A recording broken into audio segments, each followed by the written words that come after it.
So, all right. So today we have the pleasure of talking with Alex Sirridge. He is a CNA and a CMA at Advent Health Shawnee Mission. Alex, welcome. Thank you for joining us today. Thanks for having me. Excited to get into this field of figuring out what a CNA and a CMA is. So we have students that are currently in high school that are getting college credit through KCC as CNAs and or a CMA. Sure. So can you tell us a little bit how or what those are and what the difference between the two is? Yeah, no doubt. So CMA is Certified Medical Assistant. That is mainly outpatient based, whether it be the primary care, specialties like neurology, endocrinology, stuff like that. CNA is Certified Nurse's Aide, and that's more inpatient wise. So you're working inside a hospital. Okay. And then how do you go about getting both of those certifications, or what would be the benefit of having both of those? Sure. Overall, like the benefit of having a CMA is you're outpatient, so you're working 8 to 5. So you've got a regular job Monday through Friday. Nurse's aide in a hospital, you work 3 days a week, so you work 3 12-hour shifts. It's a little bit, work-life balance is a big thing you're looking for. If you like a regular routine, you might want to work outpatient. If you like, the ability to only work 3 days a week, you get 4 days off. A lot of people like that. It's great for families. So, right, absolutely. So let's talk about your schooling and how you got into, or how did you get into being a CNA, CMA? Yeah, the dream, I should say, the end goal is to be a nurse. I'd like to go into wound care. That's kind of the specialty that really interests me. But my dad's a doctor. Both my grandparents were doctors. My sister's a nurse. My mom was a nurse. So medicine was kind of always there. I never really got into it until I was kind of outside of high school. I was really big into photography in high school, but things kind of shifted. And the one thing I've always craved is human interaction. And there's really no better place to get that than a hospital. Right. Not much human interaction in photography. Not so much. Compared to the hospital. Yeah. So school-wise, where did you go to get your certifications at? Yeah, I went to Pinnacle Career Institute, right off of State Line, and that's where I got my CMA. And when I transferred from outpatient neurology to inpatient, they consider it a lateral move. So I didn't have to get a full CNA certification, since a CMA is technically a step above a CNA. NA. Okay. Yeah.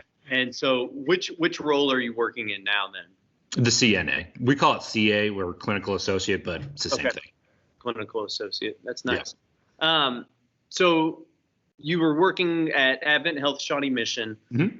I noticed you had 2 awards, the Disabilities Whole Care Award and the Superstar Award in the last 2 years.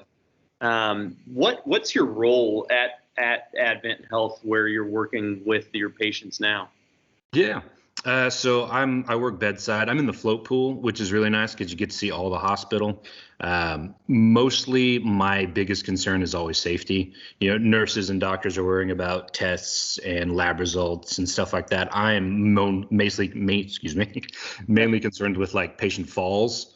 60% of all falls happen in the bathroom. So we call it toileting a patient. So when I'm taking a patient to the bathroom that can't ambulate on their own, if they need a gait belt or a walker or some sort of other assistive device, my main goal is safety. So I'm always trying to keep them safe, because the last thing we want is a fall in the hospital. Right. Absolutely. So we talked a little bit about your inspiration, about, your whole family is involved in the medical field. Yeah. And how you kind of went about getting into it. What's something that you wish you would have known in high school or right after high school that would help you in your career now? Yeah. Is the one thing I wish I would have known, because I was, like I said, really into photography, and that was what I was passionate about at the time. And what I thought was I could only have one passion. Like there's one single thing that I want to do for the rest of my life, and I just got burnt out on it. And then, my sister is a pediatric nurse. She used to work at Children's Mercy, and hearing all the stories of what she did, having that kind of human interaction where, someone is in need, they're sick, and they come to you for help is a pretty empowering thing. And so then I went to school for that, or went to school to get my medical assistant license, and then I decided to transfer more to inpatient, and it just kind of exploded from there. So like the one thing I would say is just don't pick just one thing. Broaden your views, think about other things, take a lot of classes and a lot of different courses, really see what you want to do. Yeah. So you said the end goal is being a nurse. What's your timeline kind of look towards that? It's going to be, well, to get your you can do like a 2-year degree and then work as a nurse and then continue to get your bachelor's degree after that, which is likely what I will do. I would like to be in the wound care field, which is, you're dealing with diabetic foot ulcers, pressure wounds, if someone you have a leg amputated, you have to put a wound vac on, something like that. That I would have to go to school for another 2 years for. So. Okay. Yeah. And with that,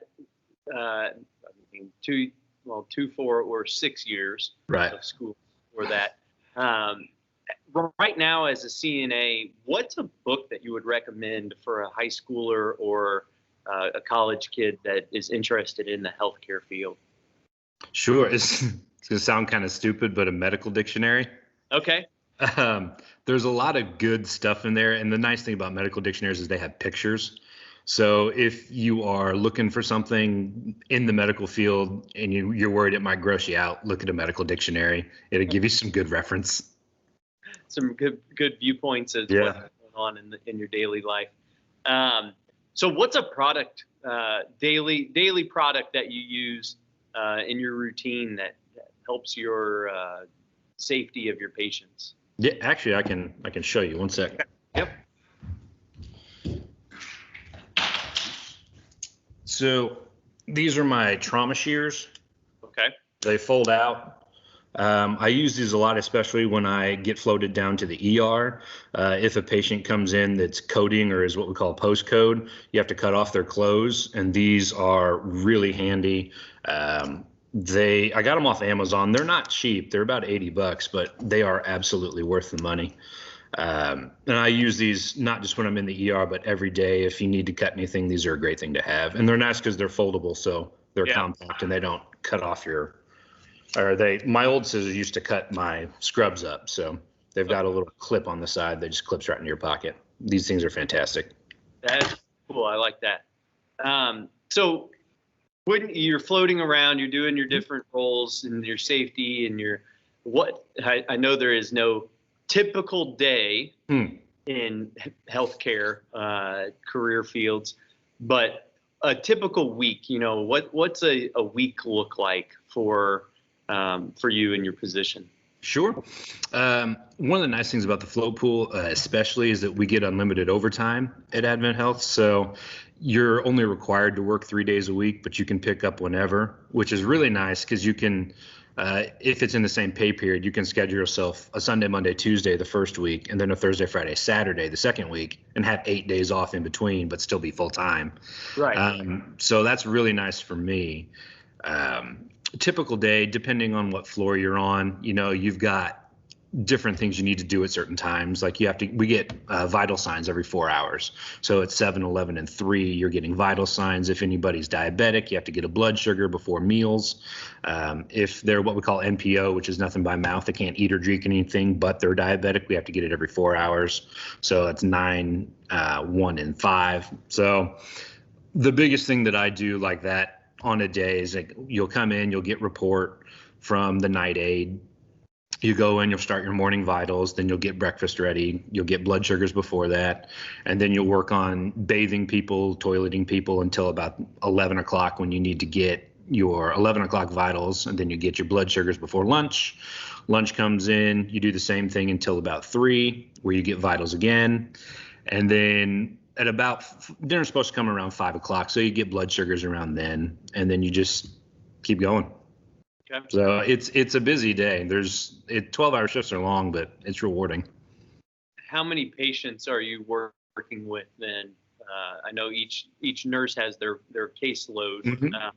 How many are you working with a specific nurse or different nurses in different loads, or how does that play out? It kind of varies every day. You ballpark it around 8 patients. Nurses should get around 4. If you're really short staffed, they'll stretch you, but usually my ballpark's around 8. Nurses should be around 4. Okay. So you guys you had mentioned the nurses and doctors being in there and around. Mm-hmm. Who all do you communicate with throughout the day? Lots of folks. We communicate with EVS, with respiratory, with physical therapy, occupational therapy, dietitians, doctors, nurses, social workers, forgetting somebody, other people. Right. So a lot of communication going on. Oh yeah. Interaction with all the different roles. What is something that communication wise would be important for a person going into the medical field to public speaking or like note taking, stuff like that? Absolutely. Nowadays, with everything being electronic, it's nice to have a scratch piece of paper so that you don't forget something, because everything goes by so fast that when something happens, if you can write it down, set it in your pocket, and then if you need to tell somebody later, you've got a reference point for it. It happens a lot when you're working with a patient, another call light goes off, a fall alarm goes off, something like that, and you have to rush out. It's easy to forget what you were doing just because you've got so much going on. But if you've got some paper and some time, you can write something down that is really important that you need to tell a nurse. The nurse could then tell a doctor, and then you've got that kind of chain of communication that really helps benefit the patient. Right, absolutely. So you had mentioned kind of that schedule of being able to put your own hours and own days in. What are some of the other benefits that you see? Like people always joke with PE teachers that all you do is play games with your kids all day. What's a benefit? Like, I mean, I do get to play games with my kids also when I'm playing in PE class. But what's a benefit you get to see as a CNA working at Advent? Yeah, absolutely. You see real differences in patients' lives, and that's real big for me, because especially when you see somebody come in that is on a lot of oxygen, and then you come in the next day and they've titrated that oxygen down, like they're on 10 liters and now they're on 5 liters. The next day after that, they're on room air. So it's nice to see improvement in patients, and it's really rewarding to see that your hard work is actually paying off. Okay. And you had mentioned that you do the float pool. What is the benefit of choosing float pool versus a specific section of the hospital? Yeah. The thing I like the most about the float pool is the fact that you get to experience everything. I go to all the units except the birth center. I don't go there, but I go to the ER. I go to our psych floor. I go to our progressive care unit, our heart neurovascular unit, med surg, ortho, short stay, all that stuff. And it's nice because you learn little tricks that nurses and other aides find on one floor that another floor doesn't necessarily know about. So you can use that everywhere you go. Right. And it's nice to get a more broad picture of the hospital in general, instead of just kind of growing to the size of your own fishbowl. You get a much bigger sampling of everything the hospital has to offer. Right. Absolutely. So I think what you're saying, being able to see everything that's going on in the hospital. If a student gets their CNA out in high school, gets a job straight out of high school, and is working like what you kind of said to get their nurse, working as a CNA in the float pool for a year while they find what they're interested in, would probably be a huge benefit to a lot of people if they don't know a specific nursing path that they want to go down. And then my last question is, this is one that I'd like to ask everybody, is if you don't like blank, then being a CNA is not for you. Bad smells. Bad smell, okay. The hospital will provide you a myriad of awful smells, and if they get to you, it's going to be a rough day. I can completely understand that. Well, Alex, thank you for spending 20 minutes with us. We really appreciate it. If anybody wants to reach out to come tour or look at Advent Health, do you have a best way for them to look into that? Yeah. You can email my manager. She's always really great about stuff. Her name's Donna Neighbors. It's just first name dot last name at Advent Health. So Donna.Neighbors, Nabors at Advent Health. She's always giving tours. She's always looking for new people. So she's a really good resource to have. Awesome. Well, thank you again for your time. We really appreciate it, and explaining what you do as a CNA. No problem. Nurse assistant. Thank you.